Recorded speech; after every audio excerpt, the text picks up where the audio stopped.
வணக்கம் Astra stock Tamil viewers.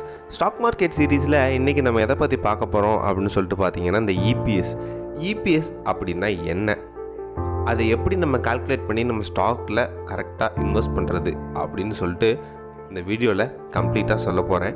வீடியோக்குள்ளே போகிறதுக்கு முன்னாடி அஸ்ட்ரா ஸ்டாக் தமிழ் சேனலை சப்ஸ்கிரைப் பண்ணிக்கோங்க for the daily updates. EPS அப்படின்னா என்ன அப்படின்னு சொல்லிட்டு ரொம்பவே ஷார்ட்டாக இந்த வீடியோவில் சொல்லியிருக்கிறேன். ஸ்கிப் பண்ணாமல் பாருங்கள். நீங்கள் பிகினர்ஸாக இருந்தால் இது ரொம்பவே யூஸ்ஃபுல்லாக இருக்கும் உங்களுக்கு. இபிஎஸ் அப்படின்னா இயர்னிங் பர் ஷேர். ஃபண்டமெண்டல் அனலைசிஸோட ஃபஸ்ட்டு ஸ்டெப் தான் இந்த இபிஎஸ்.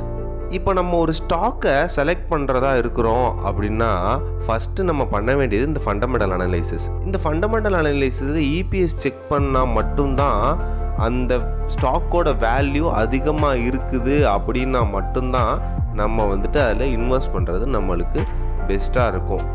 இந்த இபிஎஸ் வேல்யூ ஃப்ளக்சுவேஷன்ஸில் ஆர் டவுனாக இருக்குது அப்படின்னா அந்த ஸ்டாக்கை நம்ம அப்படியே விட்டுறது தான் நம்மளுக்கு ரிஸ்க்லேருந்து நம்மளை தடுக்க முடியும்.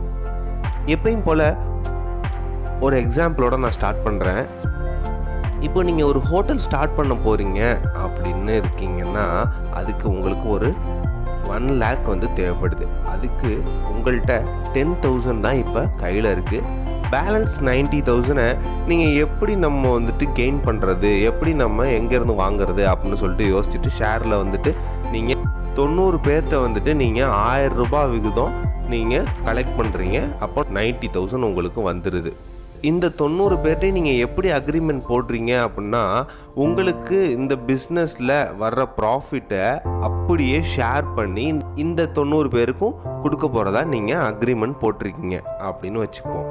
இப்போ நீங்கள் உங்களுக்கு ரெகுலர் பேசிஸில் உங்களுக்கு ப்ராஃபிட் வர அப்படியே நீங்கள் டிவைட் பண்ணி இந்த 90 பேருக்கு கொடுத்துட்டு வருவீங்க. ஒரு 4-5 மாதம் கழித்து உங்களோட ப்ராஃபிட் அதிகமாகுது அப்படின்னா அப்போவும் நம்ம இந்த ப்ராஃபிட்டை அப்படியே தான் ஷேர் பண்ணுவோம். இதுதான் நம்ம ஷேரிங்ஸ் அப்படின்னு சொல்லிட்டு சொல்லுவாங்க.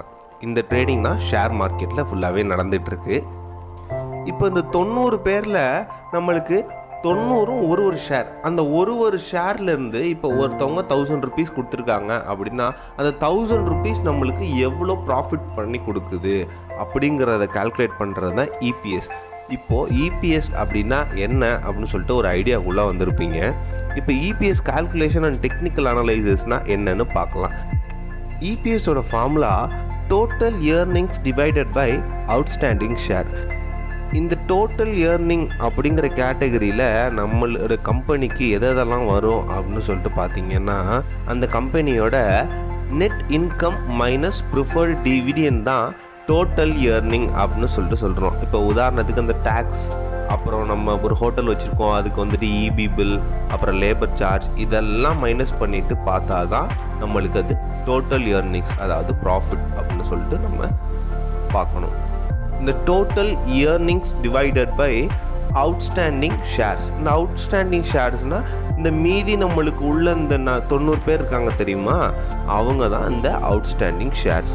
இதுதான் ஒரு கம்பெனியோட இபிஎஸ் கால்குலேஷன். ஒரு கம்பெனியோட நெட் ப்ராஃபிட் எப்போவுமே அவுட்ஸ்டாண்டிங் ஷேர்ஸோட ப்ரொபோஷ்னலாக தான் இருக்கும். அப்போது நம்மளுக்கு இபிஎஸ் இன்க்ரீஸ் ஆகுது அப்படின்னா அந்த கம்பெனியோட நெட் ப்ராஃபிட்டும் கிராஜுவலாக இன்க்ரீஸ் ஆகிட்டே இருக்கும். இப்போது இபிஎஸ் இன்க்ரீஸ் ஆகுதுன்னா அந்த கம்பெனி நல்ல க்ரோத் பாத்தில் இருக்குது அப்படின்னு சொல்லிட்டு நம்ம ஈஸியாக அனலைஸ் பண்ணிக்கலாம். இயர்லி பேசிஸில் 25% நம்மளுக்கு ஒரு கம்பெனியோட ரேட் அந்த கம்பெனியோட க்ரோத் இன்க்ரீஸ் ஆகிட்டே இருக்குது அப்படின்னா கண்ணை மூடிக்கிட்டு நம்ம அந்த கம்பெனி மேலே இன்வெஸ்ட் பண்ணலாம். ஸோ ஃபண்டமெண்டல் அனலைசிஸில் இபிஎஸ் ஒரு பெரிய பங்கு வகிக்குது நம்ம நல்ல ஸ்டாக் செலக்ட் பண்ணுறதுக்கு. இன்வெஸ்ட் பண்ணுறதுக்கு முன்னாடி நம்ம இது மாதிரிலாம் அனலைஸ் பண்ணுறது ரொம்பவே முக்கியமானது. ஸோ சேஃபாக இன்வெஸ்ட் பண்ணுங்கள், ஹாப்பியாக ஏர்ன் பண்ணுங்கள். Have a nice day.